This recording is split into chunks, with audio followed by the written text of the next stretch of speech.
Rectangular coordinate system students, जिसको हम Cartesian coordinate system भी कहते हैं, कार्टेशियन कोऑर्डिनेट सिस्टम, ठीक है जी। तो ये हम डिस्कस करेंगे। रेक्टेंगुलर कोऑर्डिनेट सिस्टम को हम यहाँ पे लिख लेते हैं कि कार्टेशियन कोऑर्डिनेट सिस्टम भी हम कहते हैं इसको, ठीक है। कार्टेशियन कोऑर्डिनेट कोऑर्डिनेट सॉरी, ये ज़रा हम करेक्ट कर लेते हैं, कोऑर्डिनेट सिस्टम, ठीक है जी, सिस्टम। और ये सिस्टम जो है वो एक्चुअली हम जो है वो किस तरह से यूज़ करते हैं, क्या हेल्प आउट करता है हमें, हम यही देखेंगे और किन किन चीज़ों पे ये बेस करता है। तो अब सबसे पहले तो हम बात करते हैं किसी भी लोकेशन, किसी भी डायरेक्शन को डिफ़ाइन करने के लिए तो हम जियोग्राफिकली नॉर्मली जो है वो हम डिफ़ाइन करते हैं। जियोग्राफिकली मतलब कि हम डायरेक्शन बताते हैं कि भाई नॉर्थ में है, या जो है वो ईस्ट में है, साउथ में है, वेस्ट में है। तो जोग्राफिकली हम नॉर्मली जो है वो डायरेक्शंस रिप्रेजेंट करते हैं। जोग्राफिकली हम डिफाइन करते हैं किसी भी डायरेक्शन को, किसी भी ऑब्जेक्ट की लोकेशन को जो है हम डिफाइन करते हैं, ठीक है। तो अगर हम बात करें उन्हीं जोग्राफिक डायरेक्शंस की तो हम जो है वो उनको इस तरह से रिप्रेजेंट करते हैं ग्राफिकली, नॉर्थ, ठीक है जी, और ये ईस्ट, ठीक है, और ये साउथ, और ये वेस्ट, ठीक है। तो अब आप देख रहे हैं कि ये जस्ट दो लाइनें जो हैं वो हमने ड्रॉ की हैं, जो दरमियान में मिलती हैं, एक दूसरे को क्रॉस करती हुई गुजरती हैं, एक दूसरे के ऊपर राइट एंगल पे हैं, और ये चारों डायरेक्शंस को रिप्रेजेंट कर देती हैं, ठीक है। तो ये तो हम स्पेसिफिकली ज्योग्राफी के पॉइंट ऑफ व्यू से डायरेक्शन को डिफाइन करते हैं। लेकिन अगर हमने मोर जनरली किसी डायरेक्शन को डिफाइन करना हो, और हम मतलब जो है हमने स्पेसिफाई ना होना पड़े, हमें जो है वो इसी पे इन्हिसार ना करना पड़े, बल्कि हम जनरली किसी भी तरह से जो है वो किसी भी चीज़ की डायरेक्शन को डिफाइन कर दें, तो उसके लिए फिर हम ग्राफिकल रिप्रेजेंटेशन लेते हैं, ठीक है। ग्राफिकली जो है वो यानी कि अब जियोग्राफिकली की बजाय ग्राफिकली हम जो है वो रिप्रेजेंट करते हैं। और ग्राफिकली हम कैसे रिप्रेजेंट करते हैं, तो ग्राफिकली स्टूडेंट्स हम यही रेक्टेंगुलर कोऑर्डिनेट सिस्टम जिसको हम कहते हैं, ठीक है, या कार्टेशियन कोऑर्डिनेट सिस्टम जिसको हम कहते हैं, तो इससे हम रिप्रेजेंट करते हैं रेक्टेंगुलर कोऑर्डिनेट सिस्टम, ठीक है। और ये एक्चुअली क्या हेल्प आउट करता है, बिल्कुल जैसे आप देख रहे हैं यहाँ पे जो ये दो लाइनें जो हैं जो राइट एंगल पे हैं और रेफरेंस जो है वो बना रही हैं, डायरेक्शंस के लिए रेफरेंस दे रही हैं। तो इसी तरह से हम जो है वो परपेंडिकुलर लाइंस ले लेते हैं, ठीक है जी। और परपेंडिकुलर लाइंस ले लेते हैं जो कि हमें रेफरेंस, फ्रेम ऑफ रेफरेंस के तौर पर हेल्प आउट करता है, और फिर हम उसी फ्रेम ऑफ रेफरेंस के मुताबिक किसी भी डायरेक्शन को डिफाइन कर सकते हैं, ठीक है। तो अब सबसे पहले तो हम रेक्टेंगुलर कोऑर्डिनेट सिस्टम में जो है वो दो परपेंडिकुलर लाइंस की बात करेंगे जी, टू परपेंडिकुलर लाइंस। और परपेंडिकुलर लाइंस को हम डिफाइन करेंगे, ठीक है। दो परपेंडिकुलर लाइंस के मुताबिक हम देखेंगे कि किस तरह से, यहाँ पे हम लिख लेते हैं, ठीक है, टू परपेंडिकुलर परपेंडिकुलर सॉरी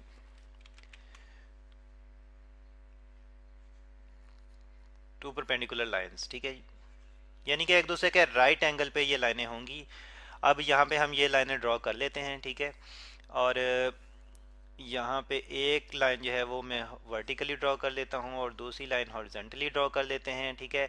और यहाँ पे हम देखते हैं कि ये जो है वो एक दूसरे को क्रॉस करती हुई गुजरती हैं, एट राइट एंगल हैं टू ईच अदर। और यानी कि एट रेक्टेंगल जो है, एट रेक्टेंगुलर जो है वो सरफेसेस है, ठीक है।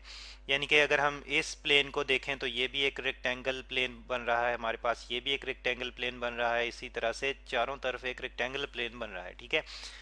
तो इस तरह से, इस वजह से हम इसको रेक्टेंगुलर कोऑर्डिनेट सिस्टम कहते हैं। अब ये कोऑर्डिनेट सिस्टम में हमने जो हॉरिजॉन्टल लाइन ड्रॉ की है, इसको हम एक्स एक्सिस से लेबल करते हैं, यानी कि इसको हम हॉरिजॉन्टल लाइन को हम एक्स एक्सिस कहते हैं, ठीक है। और फिर हम देख रहे हैं कि ओरिजिन यानी कि बिल्कुल सेंट्रल पॉइंट जो है इसके लिहाज से एक्स एक्सिस राइट साइड पे भी है और एक्स एक्सिस लेफ्ट साइड पे भी है, ठीक है। तो लेफ्ट साइड पे फिर हम x को नेगेटिव से जो है यानी कि x डॉट से रिप्रेजेंट कर देते हैं, और इस साइड पे जो हम डायरेक्शन लेते हैं उसको हम नेगेटिव से रिप्रेजेंट कर देते हैं। जबकि राइट साइड पे जो हम डिफाइन करते हैं वो हम पॉजिटिव से डिफाइन कर देते हैं। फिर इसी तरह से हम देख रहे हैं कि अपवर्ड डायरेक्शन में वर्टिकली जो हमारे पास लाइन है इसको हम y एक्सिस कहते हैं, ठीक है। ये y एक्सिस है, वर्टिकल लाइन, ठीक है। और अपवर्ड डायरेक्शन में y जो है हमारे पास पॉजिटिव होता है, और डाउनवर्ड डायरेक्शन में भी ओरिजिन के लिहाज से वर्टिकल लाइन आ रही है, ठीक है, इसको हम y डैश से रिप्रेजेंट कर देते हैं, और ये इसको हम इस साइड पे हम नेगेटिव लेते हैं y एक्सिस को, ठीक है। और जो हमने सेंटर की बात की थी, बिल्कुल सेंट्रल पॉइंट जहाँ पे कि ये आपस में मिल रहे हैं, ये 0 पॉइंट डिफाइन करेगा, 0 0 रेफरेंस देगा, और इसको हम ओरिजिन कहते हैं, ठीक है। यानी कि यहाँ से जो है वो हम स्टार्ट करेंगे डायरेक्शन को डिफाइन करना, ओरिजिन। अब हम किसी डायरेक्शन को कैसे डिफाइन कर सकते हैं, इसी perpendicular coordinate system, sorry rectangular coordinate system में, जिसको हम कार्टेशियन कोऑर्डिनेट सिस्टम भी कहते हैं। तो इसके लिए हम ये कर लेते हैं कि एक आर्बिट्रेरी, मतलब एक कोई भी एक पॉइंट ले लेते हैं P। यहाँ पे हमारे पास एक पॉइंट P है, और हम इसकी लोकेशन जो है वो डिस्क्राइब करना चाहते हैं, और डायरेक्शन भी बताना चाहते हैं कि ये किस डायरेक्शन में कहाँ पे वाक़या है इस फ्रेम ऑफ रेफरेंस में। फ्रेम ऑफ रेफरेंस क्या है जी, हमारे पास एक्स वाई कोऑर्डिनेट सिस्टम। तो क्या करेंगे जी, हम ये करते हैं कि यहाँ पे पहले तो हम एक्स एक्सेस के लिहाज से देख लेते हैं, करस्पॉन्डिंग टू एक्स एक्सेस इसकी लोकेशन देख लेते हैं, तो वो डिफाइन कर लेते हैं। फिर इसी तरह से हम करस्पॉन्डिंग टू वाई एक्सेस इसकी लोकेशन देख लेते हैं, ठीक है, और उसको हम एक पॉइंट से यानी कि बी से डिफाइन कर लेते हैं। तो ये ए बी जो है ये हमें लोकेशन देगा इस पॉइंट पी की, इसी फ्रेम ऑफ रेफरेंस में। और इसी तरह से फिर अगर हम जो है वो डायरेक्शन को रिप्रेजेंट करना चाहें, तो फिर हम क्या करते हैं, फिर हम एक लाइन लगाते हैं ओरिजिन से, ठीक है जी, ओरिजिन से एक लाइन लगाते हैं इस पॉइंट तक। तो स्टूडेंट्स ये जो लाइन हमने लगाई है ये एक वेक्टर है, ठीक है, जो जिसको हम पोजीशन वेक्टर कहते हैं आर। और ये पोजीशन वेक्टर हमें क्या बता रहा है, ये हमें इसकी डायरेक्शन भी बता रहा है, और इसी पोजीशन वेक्टर से हम लोकेशन भी जो है वो डिफाइन कर सकते हैं। यानी कि अब पॉइंट ए बी जो है उसकी भी ज़रूरत नहीं, जस्ट इसकी लेंथ जो है वो हम चेक करें तो उस लेंथ के मुताबिक हम इसकी लोकेशन भी डिफाइन कर सकते हैं पॉइंट पी की। और डायरेक्शन हम किस तरह से डिफाइन करेंगे, तो इस पर भी बात कर लेते हैं कि डायरेक्शन जो है वो हम फिर एंटी क्लॉकवाइज डिफाइन करेंगे एक एंगल से, और angle with respect to x axis, ठीक है जी। एक angle with respect to x axis जो है वो हम लेंगे, और एंटी क्लॉकवाइज ये जो है वो हम एंगल एक्स एक्सिस से स्टार्ट करते हुए इस वेक्टर तक लेंगे, और इसके लिहाज से हम देखेंगे जो है वो इसकी डायरेक्शन डिफाइन करेंगे, ठीक है। तो ये तो है हमारे पास टू डायमेंशनल कोऑर्डिनेट सिस्टम, यानी कि दो डायमेंशंस में जो है वो हमें डायरेक्शन और लोकेशन डिफाइन करने में हेल्प आउट करता है। तो लेकिन हमारे पास थ्री डायमेंशनल कोऑर्डिनेट सिस्टम भी होता है, और हमारे इर्द गिर्द जो यानी कि जो मैटर है या जो स्पेस है ये थ्री डायमेंशनल ही है, ठीक है। तो थ्री डायमेंशनली फिर परपेंडिकुलर लाइंस जो है हम कैसे ले सकते हैं फ्रेम ऑफ रेफरेंस के तौर पर, तो अब हम ये देखेंगे थ्री डायमेंशनल कोऑर्डिनेट सिस्टम इसको हम कहते हैं, ठीक है। और ये भी रेक्टेंगुलर कोऑर्डिनेट सिस्टम ही होता है, यानी कि यहाँ पे भी जो लाइनें होती हैं एक दूसरे के राइट एंगल ही होती हैं, ठीक है, कोऑर्डिनेट सिस्टम। तो तो एक थ्री डायमेंशनल कोऑर्डिनेट सिस्टम को स्टूडेंट्स हम इस तरह से रिप्रेजेंट करते हैं कि एक लाइन जो है हम इस तरफ ले लेते हैं, ठीक है, और दूसरी लाइन जो है वो हम इस तरफ ले लेते हैं, और तीसरी लाइन जो है ये हम इस तरफ डिफाइन करते हैं, ठीक है। अब हम इनको यानी कि इनको हम डिफाइन करना चाह रहे हैं, लेबलिंग करना चाह रहे हैं।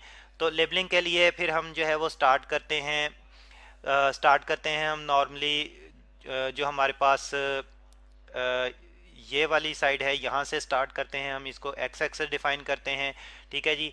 और फिर इसके बाद जो हमारे पास ये वाली लाइन है इसको हम वाई से डिफाइन कर लेते हैं। और स्टूडेंट्स ये इस बात का ख्याल रखना है कि ये यानी कि जो हम जो इनको कर रहे हैं, लेबलिंग कर रहे हैं, ये हम बाकायदा एक तरतीब में कर रहे हैं, और इस तरतीब को हम एंटी क्लॉकवाइज फॉलो करते हैं, ठीक है जी। यानी कि एक्स वाई और ये वाला कोऑर्डिनेट सिस्टम जो है, सॉरी ये वाली लाइन जो है इसको हम जी से रिप्रेजेंट करते हैं, ठीक है।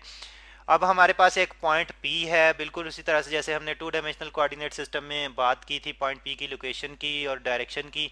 तो यहाँ पे हमारे पास एक पॉइंट P है। अब इसकी डायरेक्शन और लोकेशन हम डिफाइन करना चाहें तो पॉइंट्स के मुताबिक अगर हम इसकी लोकेशन देखना चाहें तो बिल्कुल उसी तरह से हम करस्पॉन्डिंग टू एक्स एक्सेस देख लेते हैं, ठीक है। और फिर इसी तरह से करस्पॉन्डिंग टू वाई एक्सेस जो है वो देख लेते हैं, ठीक है। और फिर इसी तरह से करस्पॉन्डिंग टू जी एक्सेस जो है हम देख लेते हैं थ्री डायमेंशनली, ठीक है।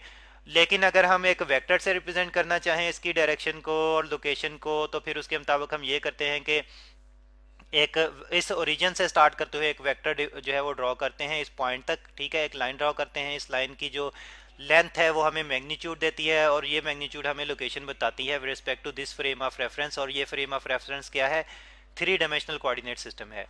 अब हमने डायरेक्शन को डिफाइन करना है, तो डायरेक्शन को डिफाइन करने के लिए अब तीन एक्सेस हैं, तो तीनों एक्सेस के मुताबिक अलग अलग डायरेक्शन को डिफाइन करते हैं एंगल से। और एंगल से अगर हम डिफाइन करना चाहें तो एक्स एक्सिस के मुताबिक फिर हम एंगल लेते हैं अल्फ़ा।